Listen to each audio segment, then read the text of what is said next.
Buenos días.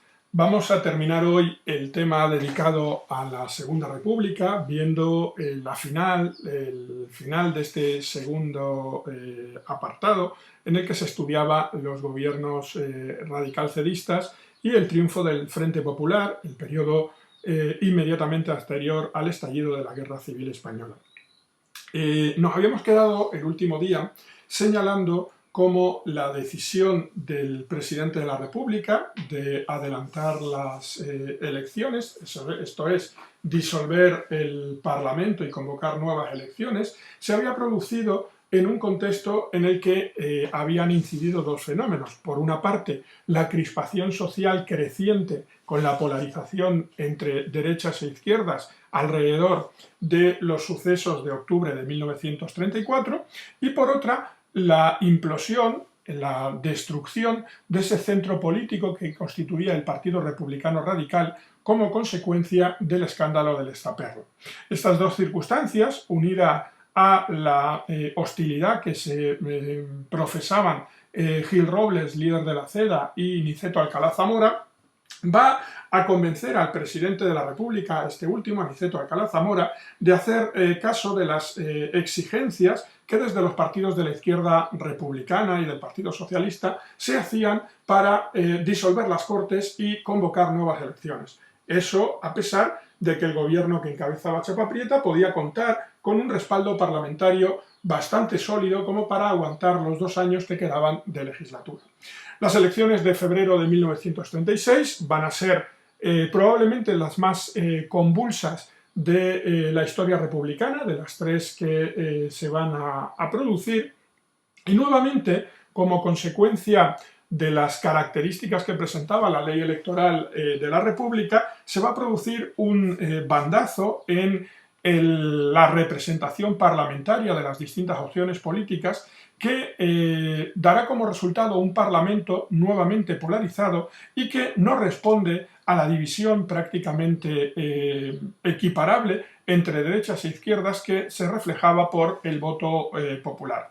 Si observamos el mapa de esas elecciones, vemos que en las provincias marcadas de rojo va a producirse un triunfo del Frente Popular, y las provincias en verde es donde va a triunfar formaciones de centro, y quedan en azul las candidaturas donde las candidaturas de los partidos de derechas son más votados.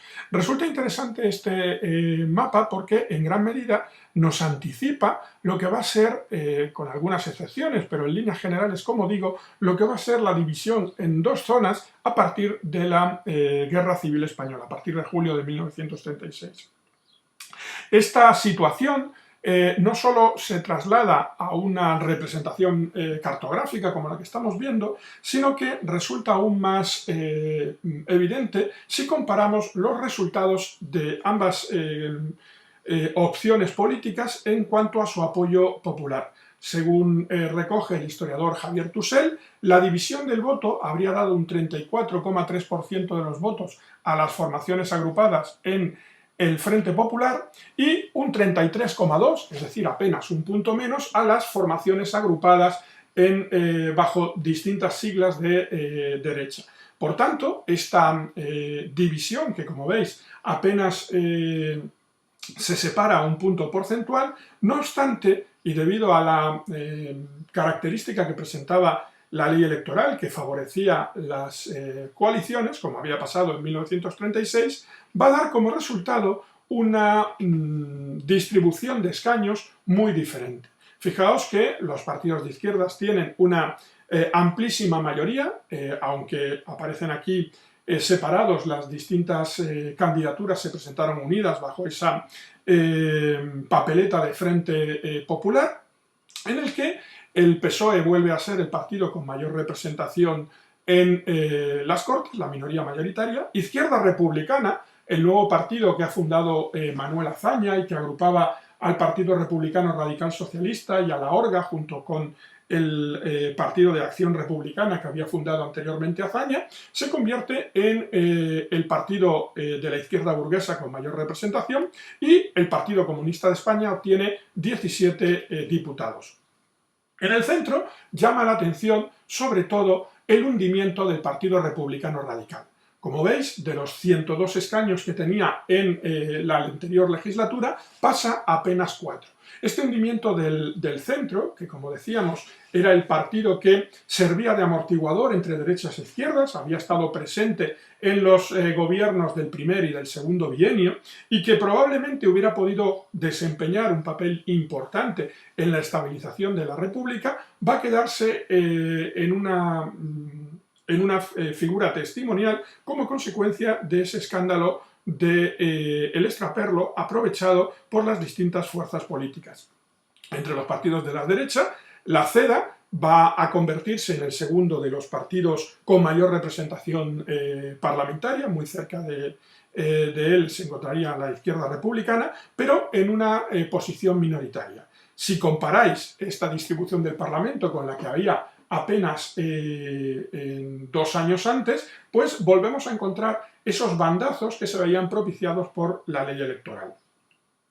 Las elecciones de febrero de 1936 van a ser unas elecciones muy controvertidas, ahora hablaremos de ellas, pero antes vamos a hacer, como hacíamos siempre, un repaso a los distintos gobiernos que a lo largo de este periodo se van a producir. El primero de ellos lo va a encabezar Manuel Azaña. Es un gobierno que arranca incluso antes de que se hubiera terminado el proceso electoral, ante la renuncia de Portela Valladares a continuar al frente del gobierno como consecuencia justamente de los disturbios que se generalizan tras la primera sesión de estas elecciones. Estas elecciones van a tener 2 vueltas en varias circunscripciones. Y como digo, Azaña, miembro de Izquierda Republicana, encabezará nuevamente el gobierno entre febrero y mayo de 1936. En esta fecha, el nuevo Parlamento va a destituir del cargo de presidente de la República a Niceto Alcalá Zamora y elevará a esa dignidad al propio Azaña, siendo su puesto sustituido por Casares Quiroga. Casares Quiroga, miembro también de Izquierda Republicana, había estado presente en el gobierno provisional y en los gobiernos del primer bienio, era miembro de esa organización republicana gallega, que era la Orga, integrada, como hemos dicho, en Izquierda Republicana, va a estar al frente del gobierno a lo largo de todo el periodo que va desde el nombramiento de Azaña como presidente de la República hasta el estallido de la Guerra Civil. El estallido de la Guerra Civil va a provocar la dimisión de Casares Quiroga, su sustitución por Martínez Barrio, de Unión Republicana, que va a intentar llegar a un acuerdo con los sublevados, con los golpistas. Apenas va a estar un día al frente del gobierno, y al fracasar en su intento de detener el golpe mediante negociación, va a dar paso al gobierno de José Giral, un gobierno que va a desempeñar un papel fundamental en la deriva revolucionaria que va a experimentar la zona republicana en los primeros meses de la Guerra Civil, y que concluirá con el nombramiento del gobierno de Largo Caballero en septiembre de 1936, y que veremos en el siguiente tema. Como os decía, las elecciones de 1936 son unas elecciones controvertidas, las más agitadas del periodo republicano, y os traigo aquí un texto de Stanley Payne, un historiador especialista en el periodo, que hace una descripción genérica de cómo fue este proceso electoral. Voy a leerlo para que os hagáis esa composición del lugar. En líneas generales, las elecciones del 16 de febrero de 1936 fueron libres e imparciales, aunque el proceso fue menos perfecto y ordenado que el de los comicios de 1933. Los primeros resultados mostraron una ligera ventaja de la izquierda. La noche de las elecciones y durante los días posteriores, esta repitió la táctica utilizada entre el 13 y el 14 de abril de 1931, y grandes multitudes se lanzaron a las calles, ocupando en ocasiones edificios públicos, aunque los actos de violencia fueron escasos. El gobierno de Portela Valladares, que perdió completamente el valor y, temiendo otra insurrección, se negó a aplicar la ley marcial, dimitió a las 48 horas, haciendo caso omiso de la responsabilidad constitucional de registrar con exactitud los resultados electorales. En cualquier caso, el Frente Popular fue reconocido vencedor, aunque su ventaja electoral apenas superara el 1%. A continuación, la izquierda dominó la segunda vuelta, ejerciendo tal coacción que la derecha se retiró, y el Frente Popular utilizó su mayoría para invalidar gran número de victorias de la derecha, alterando arbitrariamente la concesión de 32 escaños, todos ellos adjudicados inicialmente al centro y a la derecha. Una vez hechas todas estas manipulaciones, el Frente Popular obtuvo 2/3 de los escaños parlamentarios. Lo peor estaba por venir, porque en las provincias de Cuenca y Granada, donde se ordenó la repetición de los comicios para el 5 de mayo, se recurrió a una extrema coacción física para impedir la participación de la derecha. El análisis que hace aquí, la descripción que hace aquí Stanley Payne, parece coincidir con los últimos estudios historiográficos sobre la evolución de las elecciones de 1936 y la manipulación de determinadas actas electorales en circunscripciones concretas que habrían ayudado a esta polarización de las Cortes en beneficio de las formaciones del Frente Popular.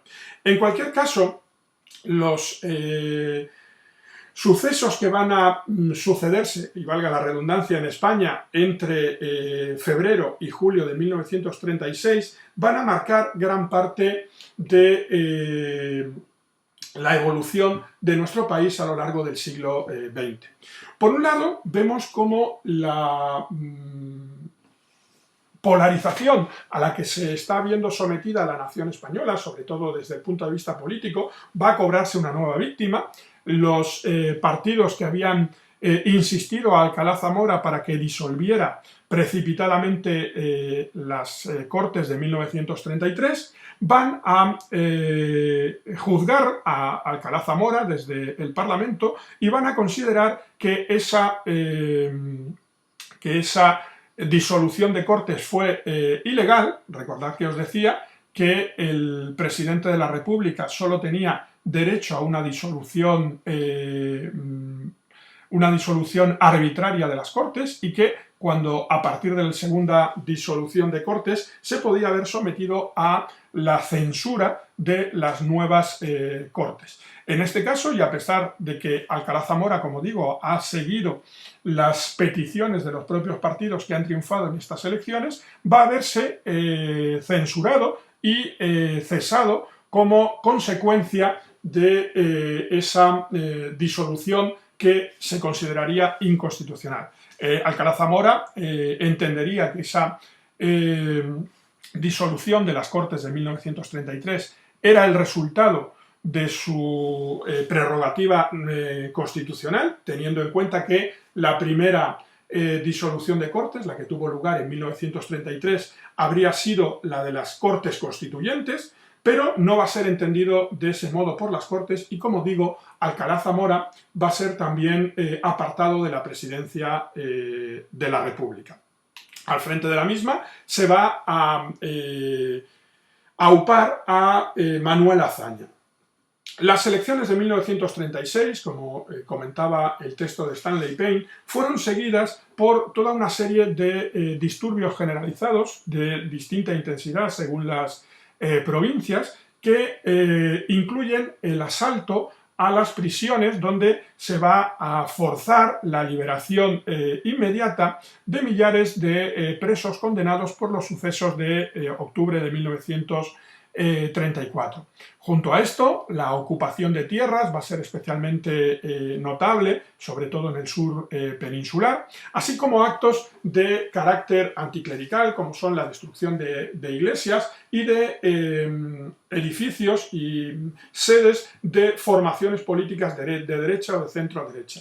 Los atentados políticos se van a convertir en una triste costumbre de la vida política de este momento, en el que el pistolerismo, que ya había iniciado su andadura y había adquirido carta de naturaleza en el bienio anterior, va a convertirse en un problema cada vez más grave y al que el gobierno no puede o no sabe darle una respuesta adecuada.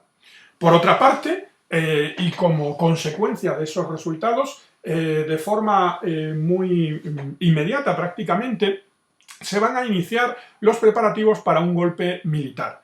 Detrás de los mismos va a estar el general Emilio Mola, que va a desempeñar el papel de director, de ahí va a ser ese su propio mote, en la organización de un golpe donde van a intentar armonizarse las posiciones del propio ejército que protagonizará el golpe militar con algunas organizaciones políticas de carácter antirrepublicano, como son los requetés, los carlistas, y los monárquicos. Las diferencias entre estas formaciones políticas va a ser especialmente notable y va a dificultar la formación de esa coalición de apoyo al propio golpe.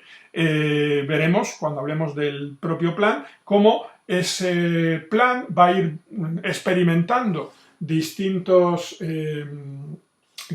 cambios a medida que los jefes militares vayan decidiendo si sumarse o no al golpe militar.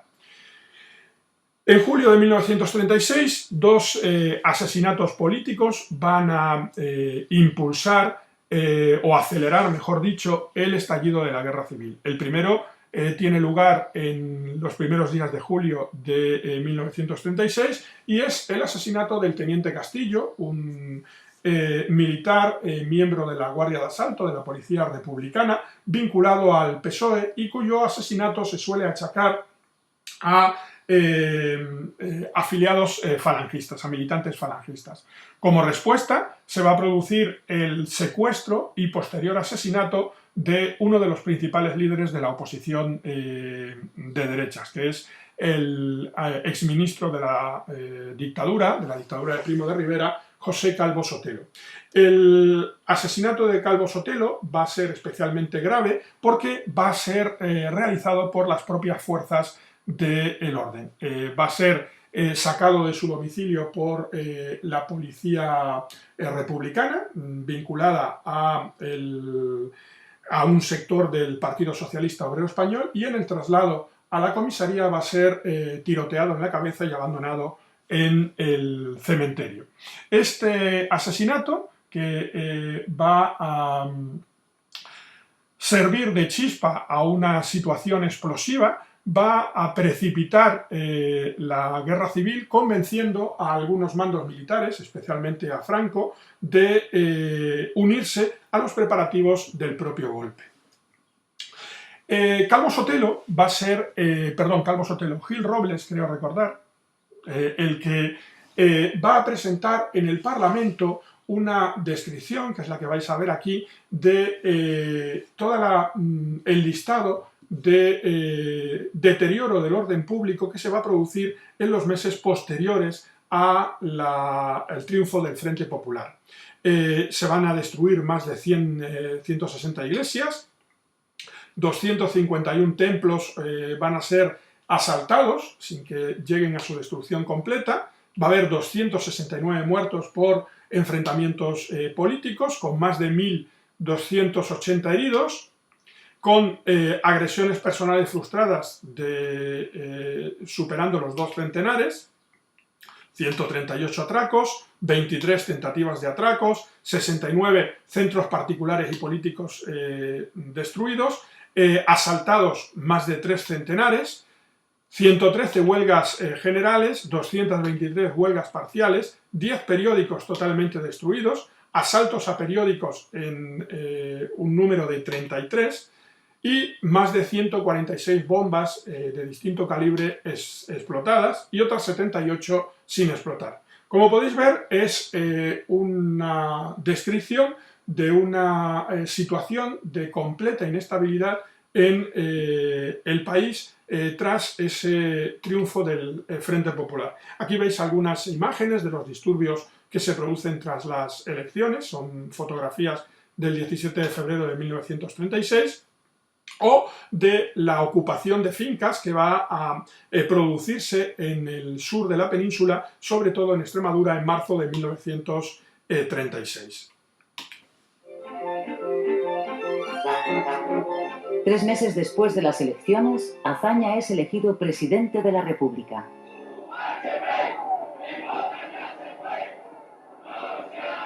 A partir de las elecciones, la radicalización de la política es cada vez más clara. Las organizaciones juveniles de los partidos que no dejan de crecer se militarizan.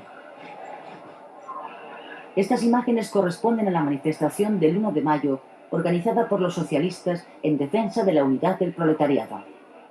Participan en el desfile las juventudes socialistas, que acaban de fusionarse con las comunistas.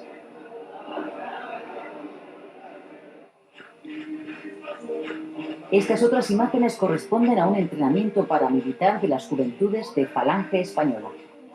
El partido que dirige José Antonio Primo de Rivera, que apenas consiguió 50.000 votos en las elecciones, está creciendo ahora como la espuma. Las juventudes de la CEDA se pasan en masa al partido fascista.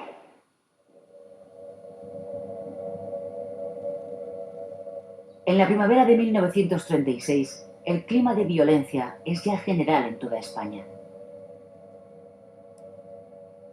Más de 200 personas mueren en enfrentamientos políticos en los 3 meses que siguen a las elecciones. En la derecha y en la izquierda, las juventudes de los partidos no solo creen en las armas para solventar sus diferencias políticas. Bueno, como refleja este pequeño vídeo que os he puesto, la situación en los meses inmediatos al estallido de la Guerra Civil mostraba esa polarización que ya se venía lastrando desde los sucesos de octubre de 1934 y que no ha hecho otra cosa que agudizarse. Tanto a derecha como a izquierda parece haberse perdido la confianza en el sistema parlamentario como medio para resolver los problemas de convivencia y se apuesta de forma decidida por una salida violenta. En los enfrentamientos callejeros, esas disputas, esa tendencia al atentado político, al pistolerismo, va a verse también en las expresiones de la vida parlamentaria. Se suele hablar mucho de crispación parlamentaria para la época que hemos vivido nosotros, pero aquí os traigo unos fragmentos de la sesión parlamentaria del 1 de julio de 1936, donde van a intervenir Calvo Sotelo, dirigiéndose al presidente Casares Quiroga. Calvo Sotelo, como os dije, es uno de los 2 principales líderes de la oposición de derechas en el Parlamento, que va a adquirir mayor relevancia tras las propias elecciones, convirtiéndose en portavoz de esa crítica hacia la inacción en gran medida del gobierno ante el deterioro de la vida política. Van a intervenir también el diputado del PSOE, Ángel Galarza, y el presidente de las Cortes, Martínez Barrio. Dice Calvo Sotelo: yo tengo, señor Casares Quirogas, anchas espaldas. Recuerdo que Casares Quiroga en este momento es el presidente del gobierno. Su señoría es hombre fácil y pronto para el gesto de reto y para las palabras de amenaza. Le he oído 3 o 4 discursos en mi vida, los 3 o 4 desde ese banco azul, y en todos ha habido siempre la nota amenazadora. Bien, señor Casares Quiroga, me doy por notificado de la amenaza de su señoría. Me ha convertido su señoría en sujeto, y por tanto no solo activo sino pasivo, de las responsabilidades que puedan nacer de no sé qué hechos. Bien, señor Casares Quiroga, lo repito, mis espaldas son anchas. Yo acepto con gusto y no desdeño ninguna de las responsabilidades que se puedan derivar de actos que yo realice, y las responsabilidades ajenas si son para bien de mi patria, exclamaciones, y para gloria de mi España. Las acepto también, pues no faltaba más. Yo digo lo que Santo Domingo de Silos contestó a un rey castellano: Señor, la vida podéis quitarme, pero más no podéis. Y es preferible morir con gloria a vivir con vilipendio. Rumores. Pero a mi vez invito al señor Casares Quiroga a que mira sus responsabilidades estrechamente, si no ante Dios, puesto que es laico, ante su conciencia, puesto que es hombre de honor, día a día, hora a hora, por lo que hace, por lo que dice, por lo que calla. Piense que en sus manos están los destinos de España, y yo pido a Dios que no sean trágicos.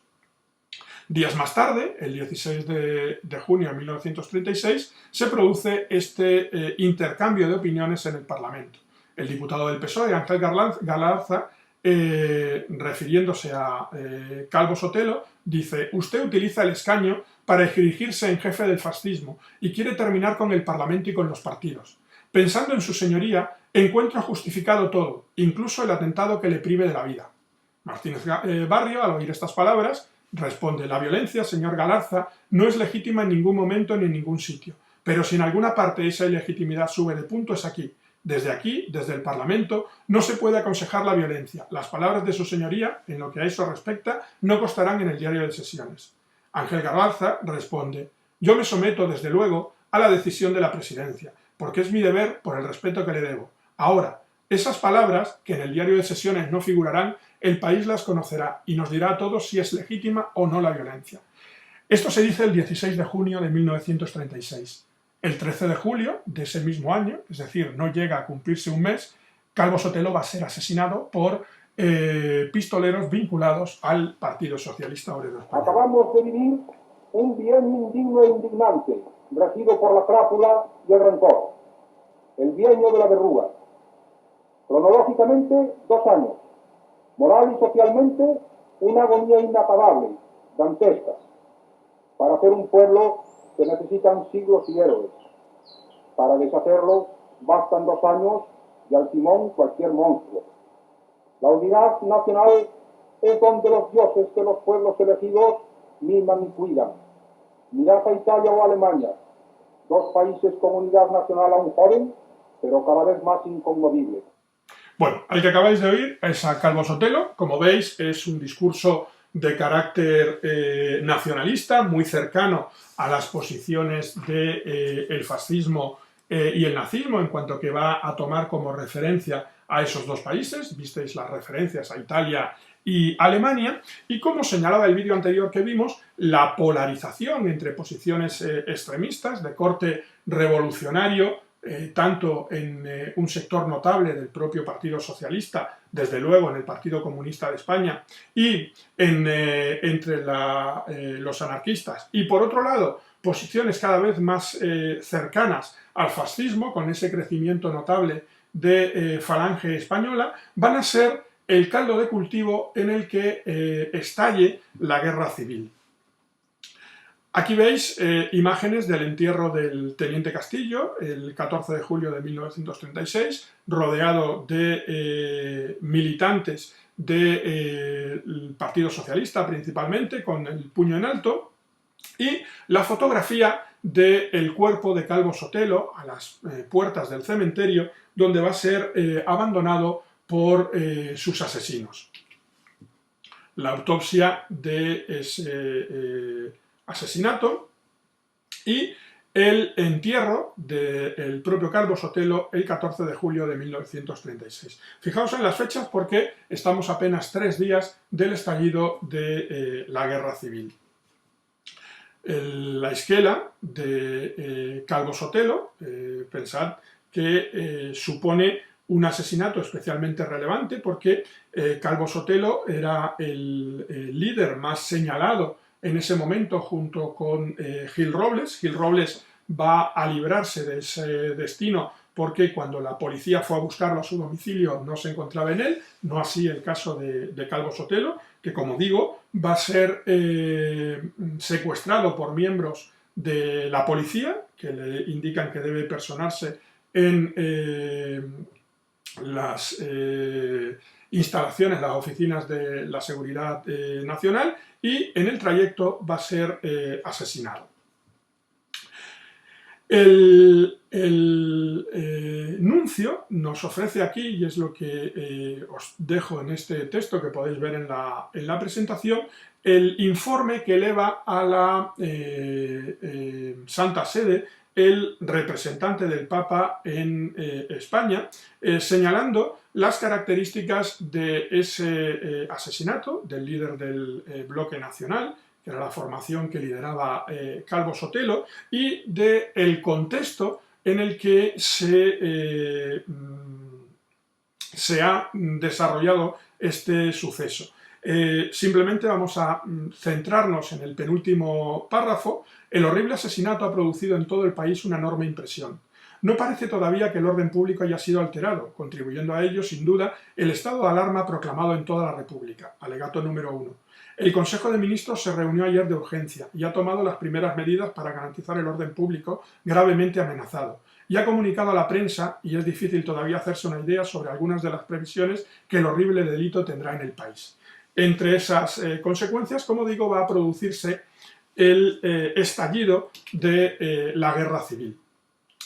Esta fotografía es una fotografía de 1936, donde en el centro de la imagen tenéis a Francisco Franco. Franco era un militar, había sido el general más joven en acceder a ese rango en toda Europa, como consecuencia de su participación en la guerra de Marruecos y los distintos ascensos que por méritos de guerra va a conseguir, y va a desempeñar un papel importante a lo largo de todo el periodo republicano.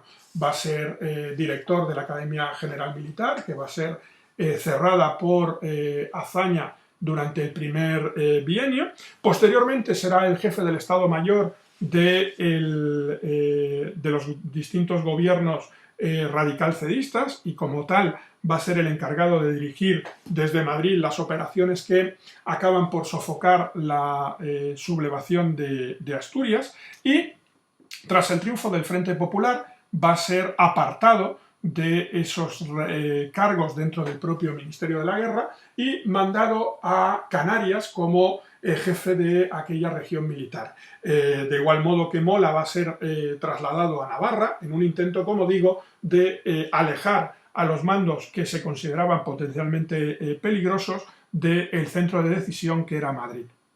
Desde Canarias, Franco va a mostrarse reacio a participar en las primeras fases de ese plan que iba desarrollando Mola. Consideraba que la situación no estaba todavía lo suficiente madura para justificar un golpe de Estado, pero el asesinato de Calvo Sotelo va a hacerle cambiar de opinión y va a adherirse a ese golpe, poniéndose al frente del ejército de África, como veremos en el siguiente tema. Mola, que como os decía va a iniciar la planificación del golpe desde momentos muy tempranos tras el triunfo del Frente Popular en febrero de 1936, tenía previsto un golpe de Estado con una aplicación extrema de la violencia, un uso del terror para tratar de reducir la capacidad de reacción de las fuerzas políticas que se oponen al golpe, y pretendía la ocupación de los núcleos de poder dentro del país, especialmente en Madrid.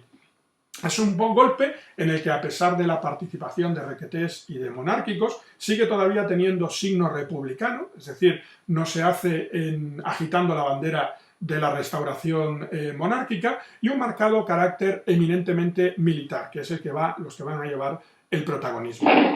La directiva que eleva en 25 de mayo de 1936 planteaba un avance a partir de 4 columnas que, partiendo de Pamplona, Zaragoza, Valencia y Valladolid, tendrían que confluir en Madrid, controlando rápidamente los centros de poder.